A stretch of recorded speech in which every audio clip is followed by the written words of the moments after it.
wow. Imale.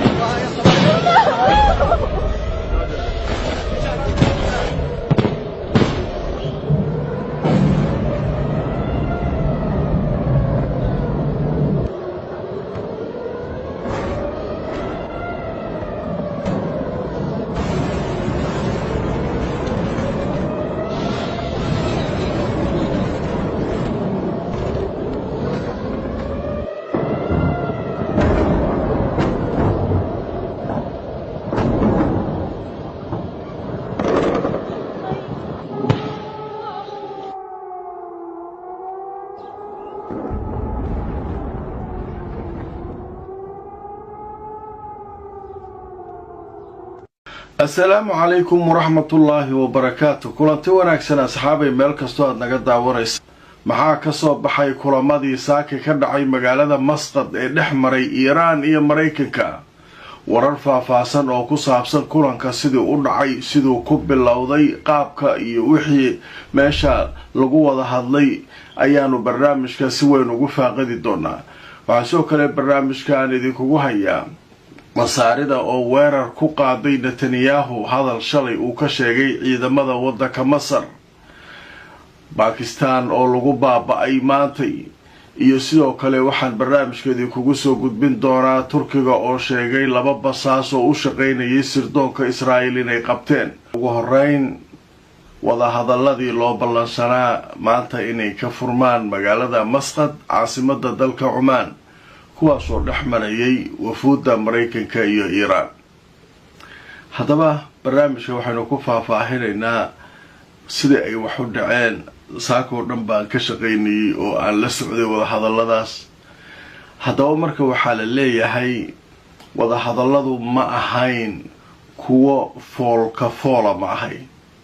macnaha inay inta Mareykanku soo baxaan halkaas soo fariistaan, qolooyinkan halkan fariistaan Iiraaniyiinta, iyagu toos uma wada hadlaynin. ninka wasiirka arrimaha dibadda ah ee Oman ayaa labada dhinac waxay yiraahdeen u kala dab qaaday. qoladana meelay ku jireen, qoladana meelay ku jireen. waayahay sidee marka wada hadalku ku bilowday? wada hadalku marka wuxuu ku bilowdaa la leeyahay marka ugu horeysa wasiirka arrimaha dibadda ee Oman wuxuu la fariistay wasiirka arrimaha dibadda Iiraan Abbas Araghchi iyo wafdigii la socday. wuxuu ka dhageystay xogaha iyo wixii ay hayeen. kadib ayuu baxay. haddana wuxuu u tagay Witkoff markuu u tagay waa ergeyga Mareykanka iyo qoladii Mareykanka, iyaguna wixii u sheegay. mar labaadkii haddana wixii ayay soo qaadeen way u sheegeen, oo macnaha waxay mar labaadkii ayay ku soo laabteen wafdigii Iiraan. mar labaadkii markay soo laabteen waxoogaa caqabada ayaa dhacdaa la leeyahay.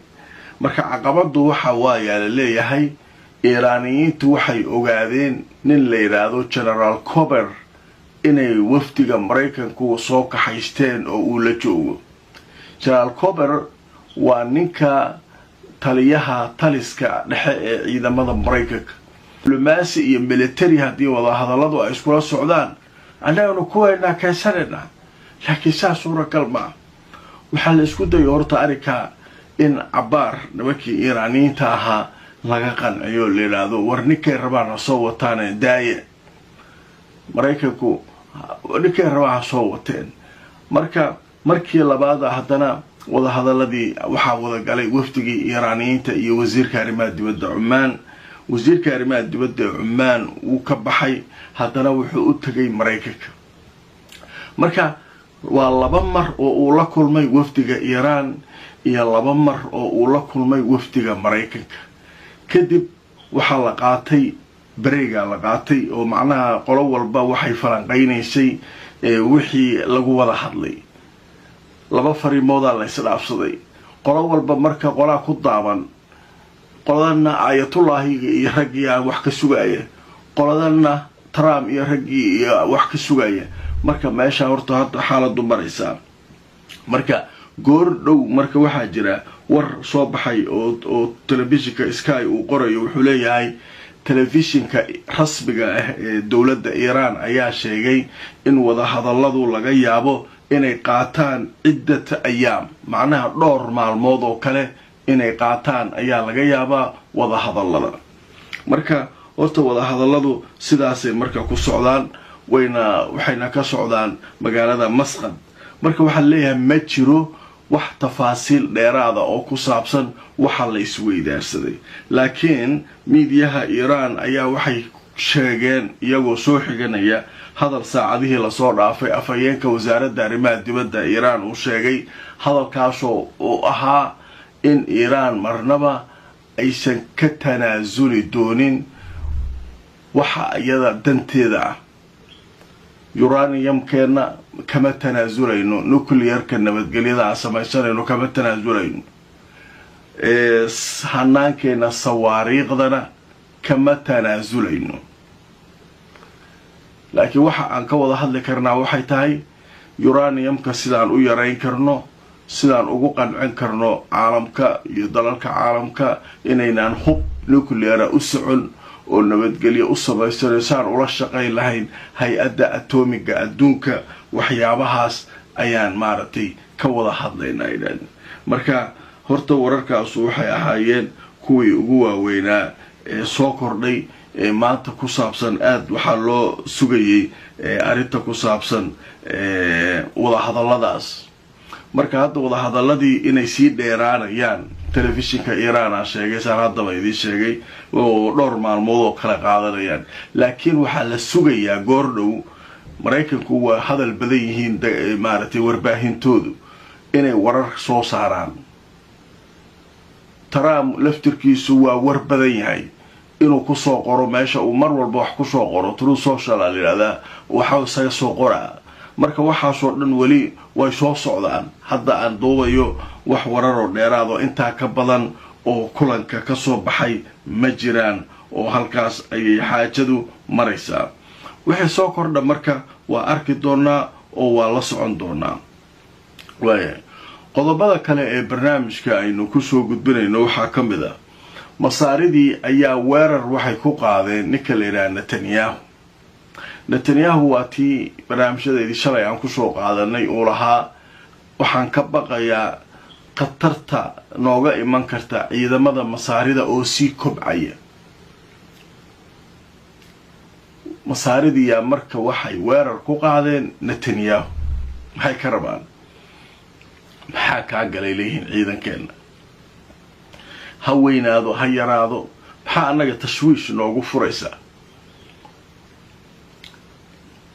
oo ciidankan hadda kama baqayeen mar kale ayaan ka baqayaa iyo waxa kan iyo waxa afaaraha isku galay marka saakay waxa leeyahay aqoonyahan hadhihin qof caadi ah hadhihin dadkii masaarida oo dhan waxay ka falcelinayaan hadallada ninka shalay uu jeediyay ee ku saabsanaa ciidanka masaarida haddaba telefishinka la yiraahdo Ra'yul Yawm ayaa wuxuu qoray warbixin uu leeyahay masaaridu waxay weerar daran ku qaadeen Netanyahu sababo la xiriiray hadal uu jeediyay oo ahaa in uu si weyn u korayo ciidanka masaarida haddaba waxay sheegeen dadka Masar in arintaasu ay tahay arin line cas ah oo markaa oo ninkan xaqaa'iqa iyo waxa socda uu iska indhatirayo dadku doonayo iyo adduunka inuu ku soo leexiyo Masar ayaa doonaysa inay maaragtay ciidankeeda dhisto si ay dagaal u abuurto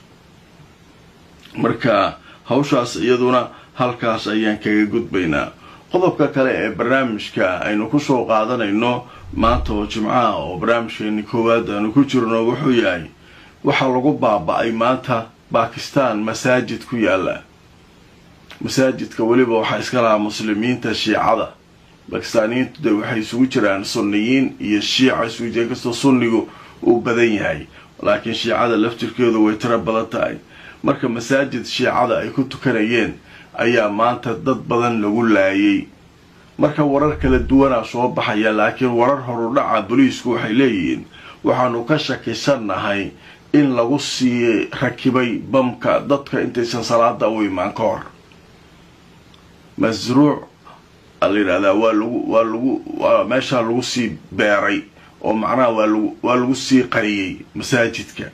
haddaba marka aan tuso wararkii ugu dambeeyay khasaaraha iyo dhibaatada halka uu hadda marayo. Pakistan waxay sheegeen in ay sare u kacday tirada dadka ku dhintay qaraxii ka dhacay masjid ku yaalay magaalada caasimadda Islamabad, kaasoo la sheegay inay ku dhinteen ilaa hadda 31 qof. haddaba warbixintu way sii socotay, waxaa la leeyahay 31 qof ayaa dhimatay, waxaa sidoo kale dhaawacmay dad tiradoodu ay ka badan tahay 169. waxaana la sheegay in la bartilmaameysado la weeraray masjid ku yaala caasimadda Pakistan ee Islamabad, iyadoo lagu guda jiray weliba xilliga salaadii jimcaha oo halkaa dadku ay ku tukanayeen. haddaba wargeyska la yiraahdo Dawn ee ka soo baxa Pakistan ayaa sheegay in markaa qaraxa uu dhacay masjidka waxaa la yiraahdaa al-Imam Barqa lidaa'ifa ash-shiiciyya la yiraahdaa. waxawaaye waa masaajid ay leeyihiin muslimiinta shiicada, wuxuuna ku yaalay deegaanka la yiraahdo Shahrad Town oo ku yaala bartamaha Islamabad. haddaba jiradu waxay soo xigatay saraakiil ka tirsan booliiska Pakistan, waxayna sheegeen in khasaaraha laga yaabo inuu intaa ka sii kordho oo sii bato. booliisku waxay aaminsan yihiin in bamka qarxay lagu sii xiray masjidka gudihiisa ka hor dadka salaada tukanaya intaanay masaajidka u soo bixin oo aysan imaan. marka muslimiintii deewaakaas wadamadii muslimiinta meel uusan qarax iyo jug iyo nagta la isku hayn ma jirtaa la leeyahay. marka Allah u naxariisto dadka halkaa ku dhintay. marka sidaasa wax u dhaceen, weli tafaasiil badan iyadana lagama hayo oo waa lagu baaba'ay maanta caasimadii Pakistan ee Islamabad. qadar xayisiisa kadib asxaabay waxaynu u gudbi doonaa Turkiga ammaankiisa oo war soo saaray oo leh waxaynu qabanay dad jaajuusiina oo u shaqaynaya Yuhuudda. Turkiga ayaa sheegay inay qabteen 2 qof oo la sheegay inay u jaajuusayeen hay-adda sirdoonka Israa'iil u qaabilsan dibadaha ee la yiraahdo Mossad. haddaba aan tuso telefishinka wargeyska la yiraahdo Ra'yul Yawm wuxuu sheegay sirdoonka Turkigu inay sheegeen inay qabteen 2 qof oo u shaqaynayay hay-adda Mossad ee sirdoonka Israa'iil. haddaba waxaa la sheegay hay-adaha sirdoonka Turkigu inay 2 qof gacanta ku dhigeen, kuwaasoo la rumaysan yahay inay Israa'iil Mossadkeeda ka tirsanaayeen. dadkan la qabtay oo Turki ah labadaba waxaa magacyadooda la kala yiraahdaa Maxamed Bowdak Darya iyo Wiisal Karim Oglo.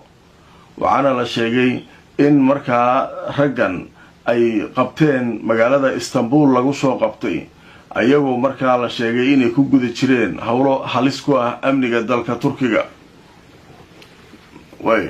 marka waxaa leeyahay 2 qofba waa Turki oo la qabtay oo u jaajuusayay sirdoonka Mossad ka tirsanaa. labadaas waxaa lagu qabtay Istanbul. baaritaana hadda ku socda, falal liddi ku ahaa la yidhi waa la soo gaabiyey amniga dalka Turkiga ayay ka shaqaynayeen. marka weli tafaasiil kale iyaduna lagama hayo. waa ujeedaan waa la isbasaasaya. shalay waataan kusoo qaadanay barnaamijka Israa'iil oo 2 Yuhuud oo Iiraan u basaasiisa qabatay.